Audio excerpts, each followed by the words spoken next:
Hello, and welcome to another episode of the Career Boosts on the Medical Portfolio Podcasts.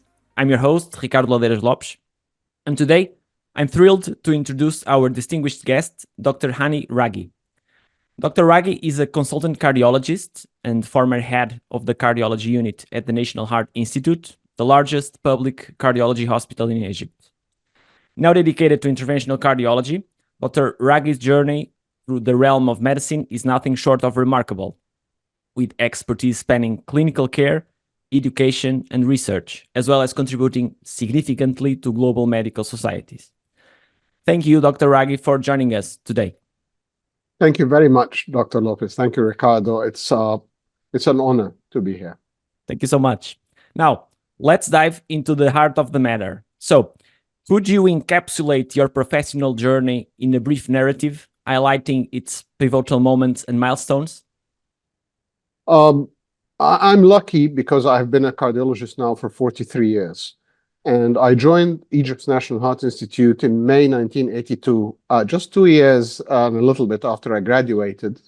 It was basic. Cardiology was basic in the world. And I witnessed the birth of remarkable achievements in the world of cardiology. The early days of thrombolysis, I witnessed streptokinase. Before that, we just used to give the patients beta blockers and oxygen and wait for the natural history. I witnessed two-dimensional echo, the birth of two-dimensional echo, or the very early days, not necessarily the birth. And then Doppler echocardiography. I witnessed the birth of PTCA using balloons, and then PCI. Not only that, I witnessed the birth of moving from film-based angiography to digital angiography, which was nothing short of miraculous at the time. The birth of primary PCI, of mitral balloon valvuloplasty. I was taught how to do it by Dr. Inouye himself in Cairo, in my hospital, 4 cases on day 1. Of TAVI, of EPS, of ablation, of CRTs and ICDs. We only had very primitive pacemakers. But I witnessed the invention of all those things and they coming. I started each of the above from day 1, and learning on the way has been a truly incredible journey. But I honestly feel that I was just lucky. I was there at the right time of history in modern day cardiology. The developments leave me in awe, especially the developments in heart failure, which used to be such a fatal disease and is now a pretty treatable condition. It's an amazing landscape of cardiology and of your career. And then, as we explore your career trajectory, could you shed light on the mentors and inspirations who have shaped your path in cardiology? Thank you. There are several mentors in my life. The amazing role model was somebody I had only met briefly, who was not practicing the same country, but like many other, at the time, young Egyptian cardiologists, the legendary cardiac Egyptian surgeon, Sir Magdi Yaqub, was a role model. Just looking at his journey made me realize that it is possible. But he had achieved across the sea, in England, in America. And being in Egypt and not wanting to permanently leave it was a challenge. And my role model in Egypt was somebody who died very recently, who was my boss for many years, who was Professor Adil Imam, who truly, truly believed that there was nothing impossible as far as techniques and technology, even in the underdeveloped world. So these two people have really shaped my life. One of them, I was practicing under his guidance directly, and the other one was just a legend overseas, but who proved that it was all possible. For a successful career like yours, I'm sure that resilience is key. Can you share some of the obstacles you have encountered along your journey and the strategies you have employed to overcome them? Thank you. Thank you for this question. I think you need a little bit of luck, and like you said, you need resilience, and you also need cooperation from people around you. So the roadblocks in my life, I would summarize them in like three groups. The first one, which for me is the most important roadblock, is I did not want to become a successful cardiologist at the expense of my family and my personal life. So I always gave priority to my personal life and my family life. And I'm going to talk about that later in this interview, but it was something which was of paramount importance to me, is that life is a package, and I don't want to be happy at work and unhappy outside work. So that was a big challenge. From day one, this was one of my targets, and it made me lose a lot of time. I took my PhD in probably double the time I would have taken it if I had dedicated myself at the expense of my family. The second one was practicing in Egypt. And how can we overcome the technology gap between rich countries like the USA and Western Europe and a country like Egypt? And that is where I just mentioned my mentor and my boss, Adil Imam, who recently died, who taught me that if you get your act together, you work for the patients, you put the patients first, you get your data right, and you show the needs for your patients, and then you ask. So we acquired IVUS uh, before we even had stents. We were performing IVUS in a very poor hospital setting. And not only that, I mean, when we had the mechanical IVUS machine, then the newer ones came, we even got the newer one. And um, we went to the industry and we said, you know what, we can't buy IVUS machines, which cost millions. So we got them free of charge. And we were using so many probes, and we were still buying the probes pretty cheap because the technology wants to have foot in a country like Egypt with 100 million people. But you know, if you leave this to administrators and government, you're going to have nothing. So we took the initiative, you know, and went places and went to embassies, went to American aid, the AID, Agency for International Development, went to the Japanese aid, the JICA, and asked for help. And we got it, you know? And so bridging the technology gap was a challenge which individuals and not administrators or governments have actually managed to cross. And the last challenge for me was poverty. I mean, how can you overcome the personal challenge of earning little money in a very grueling early career job in a third world country where your colleagues who were with you in class in school, who have gone to business or IT, or even have joined medical industries after medical school, are doing so much more financially better. And this is something huge because, you know, I don't think I've ever met a person who went to medical school to make money. That is not the kind of job who people want to become very rich go to. Of course, I've met, and myself I'm included, I've met people who've made a lot of money, but as a desirable side effect of doing their job well. And then money comes. But, you know, it shouldn't be a target. So this was a huge challenge in the beginning, which being with so much less income than your colleagues. Reflecting on all those experiences, what insights do you wish you had possessed when you first embarked on your journey in cardiology? Okay. I think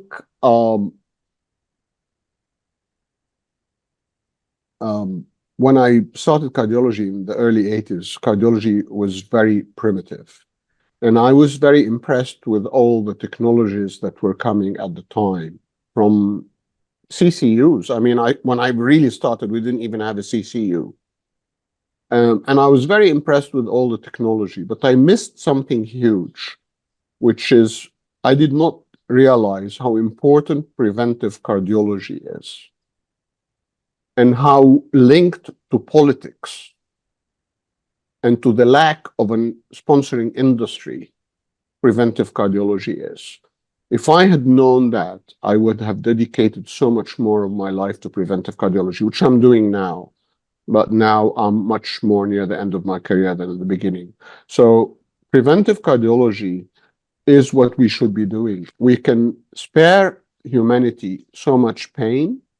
We can spare patients so much pain by focusing on prevention, combating tobacco, exercise. I mean, whatever we're preaching. I can't give an advice to fellows because actually all the fellows who work with me are much smarter than I am. They are much more technically able. They give me tips and tricks. I think at this point in time, we're heading towards a major change with artificial intelligence, and maybe we'll be able to talk about that later in our talk. Amazing.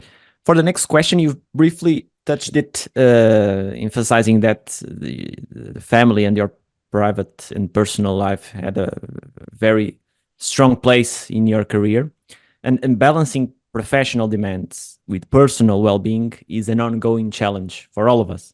What strategies have you found effective in maintaining this equilibrium?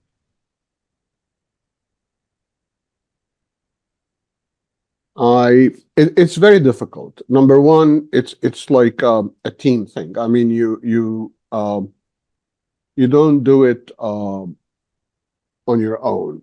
Number one, I think you should practice what you preach. So you should exercise. You should sleep well. You should not smoke cigars or any other form of smoking. You should eat good diet, and you should give family time. Because when you ask me this question, and I think of our female colleagues and what they have to go through to achieve a good work-life balance, I feel completely in awe. I don't think any of us males can even talk about a good life balance when we look at our female colleagues. I mean, look at what they have to go through to achieve a family balance. I mean, they're nothing short of miracle workers. So I think one of the things which this is medicine. I was very relaxed about it. I did not feel I was in a competition that I have to win a race. So I was slow because every day I have 2 children. Now I have 2 grandchildren as well. And every day you miss is never going to come back. Okay? But actually your career, I mean, and we've seen that from women who get pregnant and have to have pauses in their career, they catch up and they even go ahead of other people who, tortoise and hare kind of thing. So I like the tortoise policy. I think the tortoise policy with always focusing in your mind that you do not want to create strife in your family life because of work success. So it's just something you have to focus on from day one and realize that you're not going to starve if you're a little bit slower and you give your family priority. Absolutely. Totally agree. In your opinion, what qualities are paramount for effective leadership in the medical domain, particularly in cardiology? Okay. I think the genuine desire of leaders for others' success, for people who are working with them. So if you have a leader who's not genuinely desiring for younger colleagues to succeed, and who doesn't realize that the success of the group is actually reflects totally on them. Okay, so as a leader, you have to lead from the front, but you have to put yourself in the background and allow people to shine and help them. On the other hand, sometimes when patients welfare comes into question, you have to be decisive. And sometimes you take, as a leader, you have to take very hard decisions, which might negatively affect some people. And at the end, we are working in a profession which is totally centered around patients. And in the Middle East, in the Arab world, we're a little bit more philosophical about it. I mean, we always believe that we can be the patient ourselves one day, or our most loved ones, and it always happens. And that is the level of care we should be all delivering. But I totally believe in teamwork, and also I believe in learning from one another. And I'm proud that many of the skills, of the manual skills and other skills that I've learned from nurses, I've learned from scrub nurses. You learn every day, and when people realize you're learning from them and you acknowledge that everywhere, they love you. They really do. So uh, I don't think I ever planned or was trained to have leadership skills. I was put in a leadership position, and I'm very happy to say that even now, after I've left it, many of my colleagues say it was a good period. Let's change the topic now for critical thinking, that is fundamental in medicine. How do you Yes. nurture and apply this skill in your daily practice? Okay. Critical thinking, in my own case, was achieved to a large degree by following two principles in an uncompromising way. The first one that is actually, I work for the patient. The patient is my boss, the patient is my target. I'm the patient's advocate, and I'm the patient's friend and their doctor. The patient's interests come first. So what does that mean? It means that I have to realize my own conflict of interest, especially with the very large medical and device industry. So whatever is said, what we put on our second slides about our conflicts of interest or not having them, is just medical legal stuff. But the real, you have to have it inside you. You're the only buffer protecting patients. The doctors are the only buffer protecting patients who might sit in front of you, looking at you, explaining stuff, but might not necessarily exactly understand everything. And you can easily direct them wherever you want them to go. So we should follow evidence-based medicine with our patients, but we should also be critical of how the evidence was generated and of the conflict of interest in generating the evidence.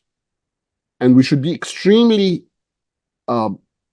individualizing and precision, giving precision medicine, using critical thinking for every single patient. And that can only be achieved by second opinions, by teamwork, by hard teams, by involving others who have conflicting opinions from yours. So you want to do an angioplasty to a chronic coronary syndrome patient. Try to take the opinion of your colleague who you know is against this and see how it works and check everything. Of course, in emergency situations, you're the driver and you have to take decisions of life and death and you're responsible for it and you live with it. But I'm talking about all the other non-emergency situations. There has to be a very high level of critical thinking all the time, and it's actually quite enjoyable and fruitful. Looking ahead, how do you envision the future landscape of cardiology evolving in the next decade? I mean, for me, it's like what's happening now is I would not have believed it if I had seen it in science fiction films when I was a young cardiologist in 1982 to 85 or 86. The advent of artificial intelligence, and I'm using artificial intelligence on a daily basis, and I'm using also artificial intelligence in ECG in beta versions, and the quality. I mean, having artificial intelligence, for instance, I'm using it now to diagnose occlusion myocardial infarction, to diagnose things which I always used to miss in ECGs, like Brugada syndrome, and it's just making me so much better.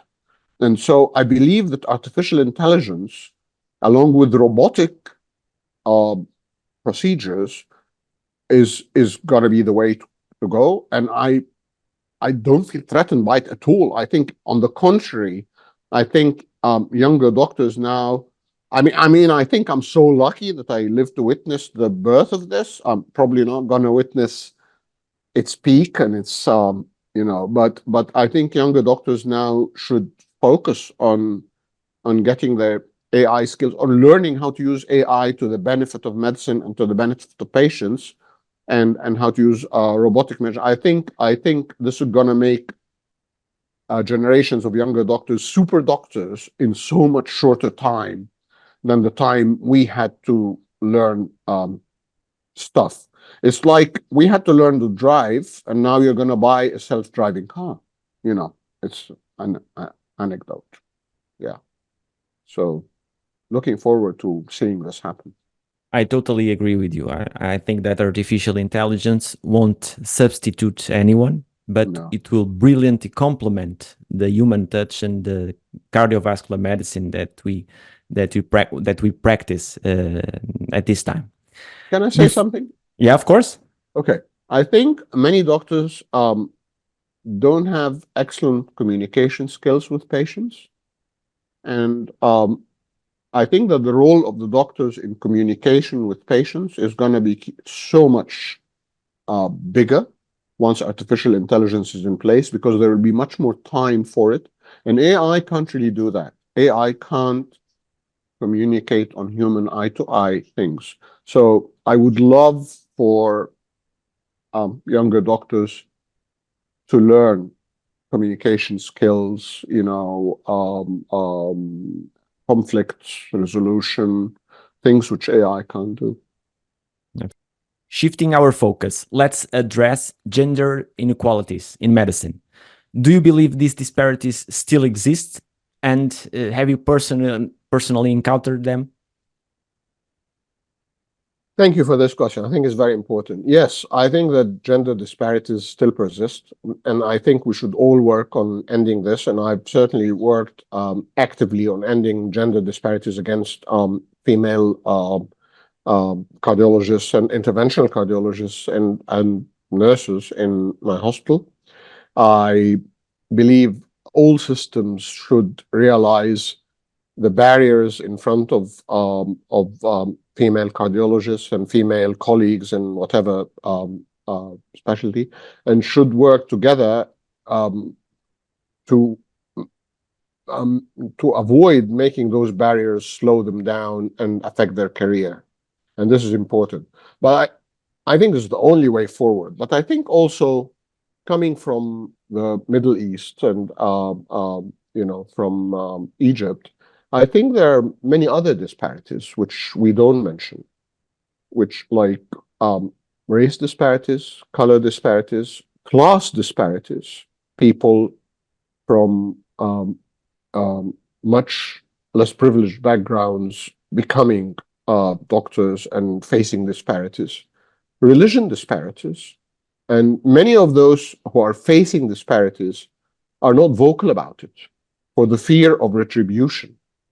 And it is our job, it is our total moral and physical responsibility to notice those disparities and to actively go for ending them, even without the people complaining about it. It's good now that gender disparities have been mentioned, because it's in the spotlight. And gender disparities are a shame. They should not exist anymore. But so are all the other disparities I just mentioned. They should also be noticed, and they should be ended. I totally support it. Before we wrap up, could you recommend a book that has profoundly impacted your perspective, one that our listeners might find enriching? I'm currently reading an amazing book, which is Peter Attia's Outlive. It's a book about longevity, but it's nothing like anything I've read before. because even though I would not agree with many of the methods he's already used, because he's jumping ahead of any evidence and using stuff, but I respect his thinking. But his critical thinking about the failure of of current day medicine, which he calls medicine 2, to prevent disease and of only wanting to treat them when they first occur, is exemplary. It has really opened my mind to prevention and how we should focus on the early prevention of disease and not just on treating them once, and not just on secondary prevention. It's a brilliant book, Peter Atiyah. Of course, it doesn't hurt. Peter Atiyah is North American, but he actually comes from Egyptian parents. So this, was also very exciting to read. Dr. Hany, thank you for sharing your journey with us today. Your insights and wisdom have been invaluable. And to our listeners, thank you for tuning in. Stay tuned for more enlightening conversations on the Career Boost podcast of the Medical Portfolio app. Have a good day. You too. Thank you, dear friend, and thanks to listeners. And thanks to the technical staff. Bye-bye.